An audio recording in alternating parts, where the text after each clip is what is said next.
My transgender story, part 2, disclaimer. I've chosen to present this as a narration because I'm not great at improvising my thoughts verbally, and given the sensitivity surrounding the topic of transgender experiences, I want to express myself as accurately as possible. This is my journey as a trans person, no one else's. Everything I share here reflects what has happened to me and has helped me to cope with my life. I don't aspire to be a symbol of hope, a role model, or a voice of reason. Although I'm sharing my thoughts with you, I've shifted my focus from trying to understand and accept who or what I am every day to simply be. This change stems from my experiences, and just going with the flow has made it easier for me to adapt to my surroundings. I hope to share my experiences openly, and I invite all of you to join the conversation. It's about celebrating who we are and embracing what makes us unique. Thank you for listening. I look forward to sharing more of my story with you. Recap. Hey everyone, welcome back to part 2 of my transgender story. Today I want to delve into something very personal. Again, and by sharing my journey, I'm finding healing and enlightenment in a spiritual sense.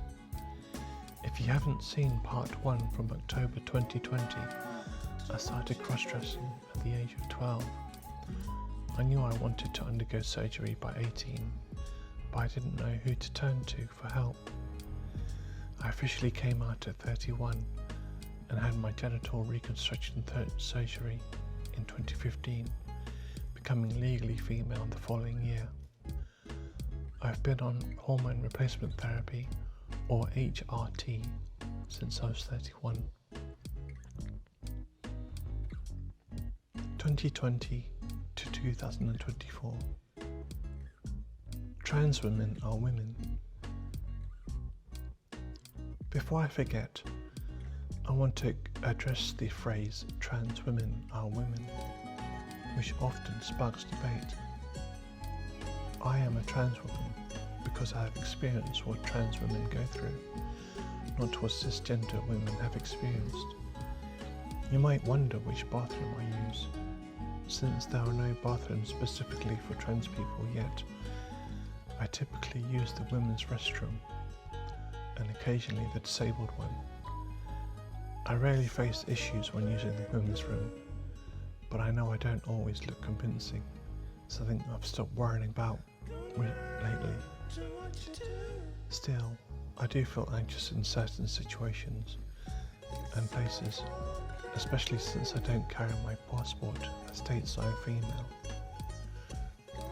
Non-binary. As someone on the autistic spectrum, I've always grappled with gender identity, particularly with gender concepts and stereotypes.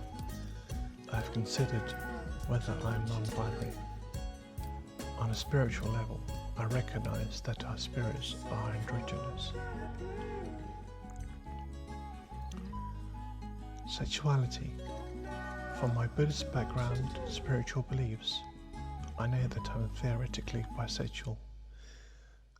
Since this story focuses on my transgender experience, there's no need for me to elaborate further on my sexuality. Hormone replacement therapy.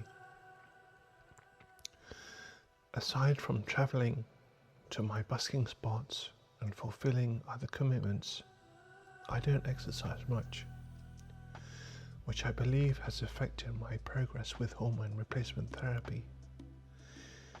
I continue taking HRT because stopping leads to uncomfortable hot flushes. HRT has aided in some breast development, and I recently realised that not wearing a bra makes breast growth much easier. I also find I don't need to shave body hair as frequently. The operation. It's almost been a decade since my surgery in November 2015. While I've heard of people regretting their decisions, I have no regrets. Instead of dwelling on regrets, I've concluded that everything happens for a reason, even when it seems like it's not happening. Everything I've done has unfolded at the right time, including my mistakes. I made those choices before making those mistakes, and they taught me valuable lessons.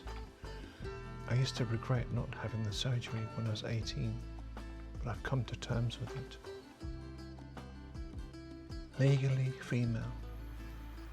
Though it hasn't significantly changed my social interactions, being legally female, along with the chosen name my mum gave me when I came out, has been beneficial for things like my medical records and necessary applications. Voice therapy. Just over a decade ago, I thought it made sense to elevate my larynx to achieve a more feminine sound. Nowadays, I have sometimes thought whether to speak in falsetto or not, but then I never push myself to do so. I recently had sessions with an excellent voice therapist, specializing in helping trans people find their authentic voice, but I paused due to high anxiety while preparing to move out of my parents' home. I may consider voice lessons again in the future, and my local trans support group has mentioned voice therapy recently, which is something to look forward to. Gender dysphoria. I used to gaze at other women with envy, admiring their voices, figures, grace, and presence. While I am generally more connected to my feminine side, there are days when I simply go with the flow instead of feeling dysphoric. I recognize that I am biologically male, and as a Buddhist, I accept this as the law of nature. Verbal harassment and pronouns. From my experience, it seems that in many countries, people can get my pronouns right without me needing to remind them, except here in England. I used to feel very upset about it. I know that many people come out as trans due to childhood traumas, and it took me a long time to realise that I am one of those people. Being misgendered used to trigger buried emotions, but I've learned that the best approach is to let people be themselves. Not everyone perceives me as a man in a dress, and those who do aren't part of my life, so it's best to let them come and go without overthinking their perspectives. People make mistakes, and I've learned to tolerate those who do. Some have even become close friends. To be honest, being misgendered and called names like kiddie fiddler still upsets me, but I feel blessed to have the gift of writing and performing songs, which helps me heal from verbal abuse. Sissy-made outfits. As a 44-year-old, I've encountered mixed reactions to my style choices. While many view sissy-made outfits through a lens of eroticism, for me, it's about self-expression and embracing my identity. I find joy in wearing these outfits, which give me a sense of empowerment and confidence.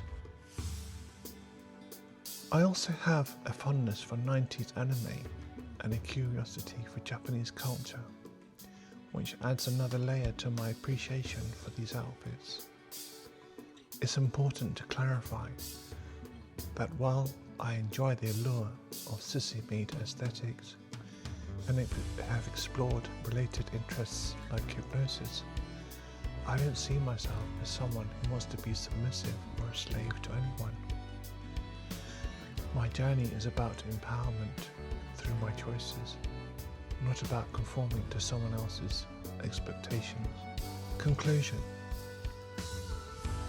Aside from my voice, I can confidently say that my transition has been a blessing, even on tough days.